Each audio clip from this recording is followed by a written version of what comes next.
दोस्तों जियो financial service की बात करें तो आज स्टॉक के अंदर जबरदस्त तेजी देखने को मिल रही है और बहुत दिन के बाद जबरदस्त वॉल्यूम हुआ है। और आप देख सकते हो कि इसका मतलब यह है कि जियो फाइनेंशियल सर्विस में अब बड़े इन्वेस्टर फिर से लौट के आ रहे हैं। और आप समझ सकते हो कि अब लिस्टिंग के बाद ये काफ़ी समय के बाद स्टॉक में एक्टिविटी जो बढ़ने लगी है, ये इशारा करिए कि स्टॉक आने वाले समय शानदार रिटर्न दे सकता है और इस बार 300 को क्रॉस कर सकता है। तो यहाँ पे कुछ बड़ी अपडेट है जिसको इस वीडियो के माध्यम से डिस्कस करेंगे। साथ में आज की बड़ी डील को डिस्कस करेंगे जिससे आपको ये समझ में आ जाएगा कि अब आने वाले समय में जियो फाइनेंशियल सर्विस दौड़ने को तैयार हो चुका है। वैसे तो कंपनी ने एक बड़ी कोशिश शुरू कर दी है अपने कारोबार को किस तरह से पटरी पे लाना, उसके लिए मैनेजमेंट लगातार कोशिश भी कर रहा है और इसका पॉजिटिव नतीजा भी देखने को मिलेगा। अब आप ये समझ सकते हो, एक तरफ तो बाजार में भी शानदार तेजी का वातावरण बना हुआ है, ऐसे में ये स्टॉक काफ़ी ज़्यादा फेयर वैल्यू में लग रहा है। तो क्या इन्वेस्टमेंट करना चाहिए इस लेवल पे, जानने की कोशिश करेंगे इस वीडियो के माध्यम से। लेकिन फ्रेंड उससे पहले अगर आप पहली बार हमारे चैनल पे आए तो चैनल को सब्सक्राइब कर दीजिए, एक बेल आइकॉन दबा दीजिए ताकि जब भी नया वीडियो बने पहला नोटिफिकेशन आपको मिले। वीडियो पसंद आए तो लाइक शेयर जरूर कीजिए। चलो फ्रेंड्स वीडियो स्टार्ट करते हैं। मैं हूँ आपका दोस्त एस.बी. दवे और हमारे अपने चैनल ऑनलाइन कमाई में आपका बहुत बहुत स्वागत है। सबसे पहले बीएसई सेंसेक्स की बात करें तो आज 69,296 के स्तर पे क्लोजिंग दी है, जहां पे 431 पॉइंट की शानदार तेजी थी, यानी 0.63% अपर क्लोजिंग है बाजार ने। और बाजार है ऑल टाइम हाई पे।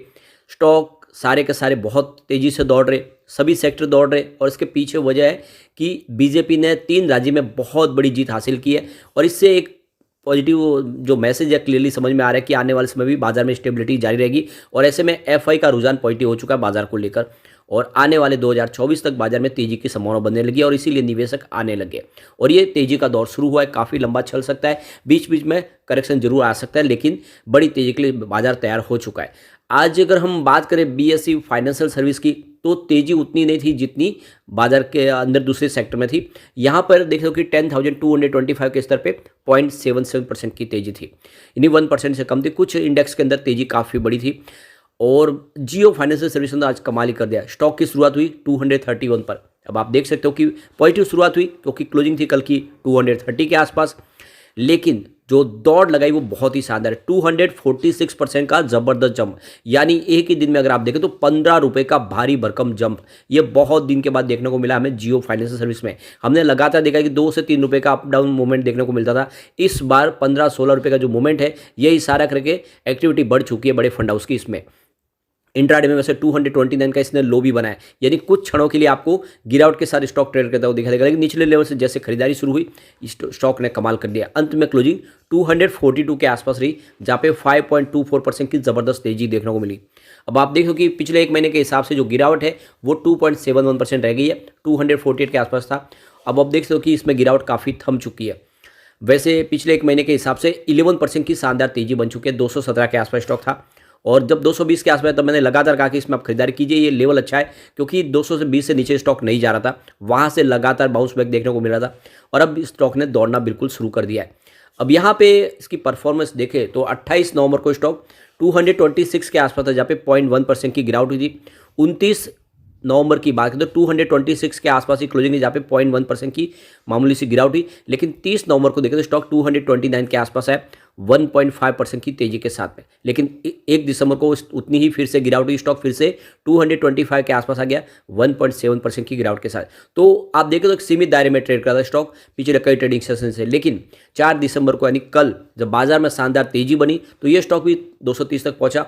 2% की तेजी के साथ इसने 230 पे क्लोजिंग दी, लेकिन आज ये पहुंच गया है 240 से पार और इसके पीछे वजह है भारी भरकम वॉल्यूम। आप देख सकते हो पिछले एक महीने पहले इसका 2 करोड़ का वॉल्यूम था, 1 करोड़ की डिले उठाई गई थी। 1 वीक पहले 3 करोड़ का वॉल्यूम था, 2 करोड़ की डिले उठाई गई थी और कल भी 3 करोड़ का ही वॉल्यूम था, 2 करोड़ की डिले उठाई गई। लेकिन आज 7 करोड़ का वॉल्यूम है, रोज़ के मुकाबले डबल से भी ज़्यादा वॉल्यूम हुआ है, यानी जम के खरीदारी हुई। तो ये खरीदारी कहाँ से हो इसको जरा डील के माध्यम से समझ लेते हैं पहले, उसके बाद में आगे की अपडेट की तरफ चलेंगे।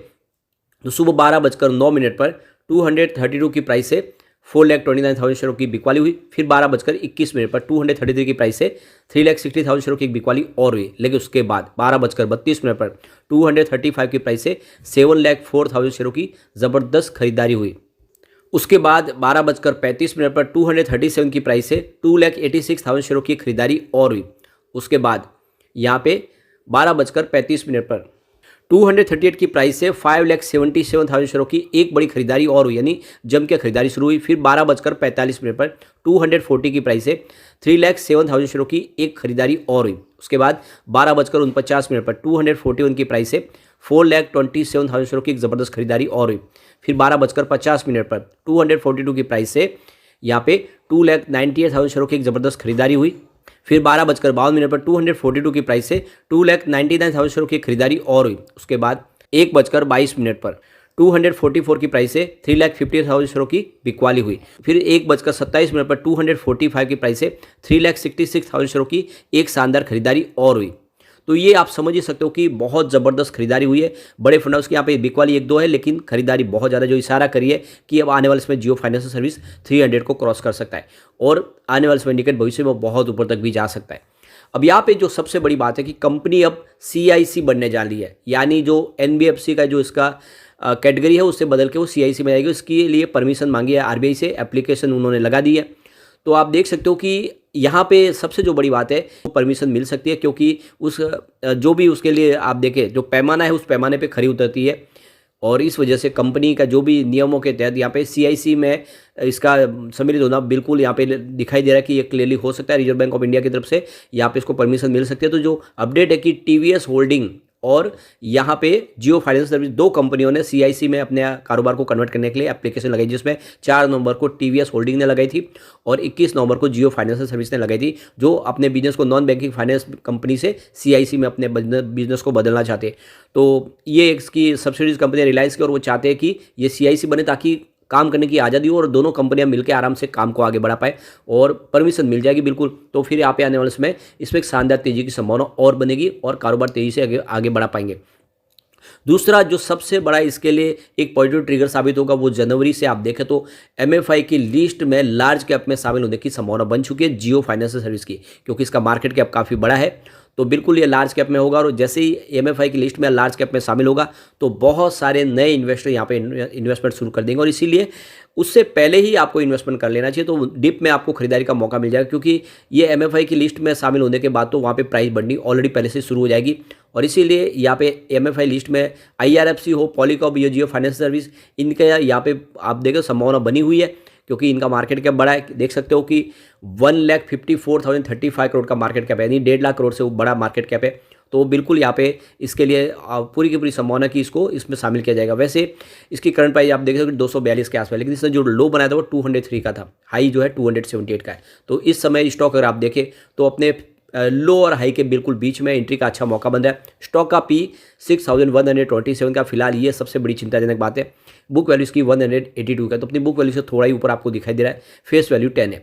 अब यहाँ पे इंडिया की तीसरी सबसे बड़ी NBFC है ये बजाज फाइनेंस, ये जिसका मार्केट कैप 4,54,000 का है, लेकिन इसकी प्राइस 7,350 की है। बजाज फिनसर्व इसके ऊपर है, जिसका मार्केट कैप 2,70,000 करोड़ का है, लेकिन प्राइस भी 1,694 है। तो आप देख सकते हो कि जियो फाइनेंस सर्विस जो 242 में मिल रहा है, ये आराम से 4 डिजिट में जा सकता है, क्योंकि इसका मार्केट कैप काफ़ी बड़ा है। इससे कम मार्केट कैप वाली कंपनियाँ है जो इससे ज़्यादा प्राइस है, जिसमें आप देख सकते हो कि चोलामंडल जिसका मार्केट कैप 1 लाख करोड़ से भी नीचे है, जिनकी प्राइस 1100 है। बजाज होल्डिंग जिसका मार्केट कैप मात्र 86,000 करोड़ का है, प्राइस 7,000 के आसपास है। तो ये बिल्कुल मौका है, अच्छा चांस है, इस समय दाव लगाए। आने वाले समय सबसे बड़ी है, इसमें तेजी की संभावना बनेगी, क्योंकि कंपनी ऑलमोस्ट डेट फ्री है, किसी प्रकार कंपनी में ज़्यादा कर्ज नहीं है। इसकी रेटिंग देखें तो मास्टर रेटिंग 5 स्टार में से 3 स्टार की रेटिंग है, जो काफ़ी अच्छी है। EPS सिस्टम की बहुत मजबूत है, 5 स्टार में से 5 स्टार की रेटिंग निकल के आ रही है। बायर डिमांड के मामले में देखें तो 5 स्टार में से 4 स्टार की रेटिंग है, जो बहुत ही अच्छी है। प्राइस स्ट्रेंथ इसकी जो जरूर वीक है, क्योंकि 5 स्टार में मात्र 2 स्टार की रेटिंग है। ग्रुप रैंक के मामले में भी 5 स्टार में से 2 स्टार की रेटिंग है। ओवरऑल रेटिंग अच्छी है।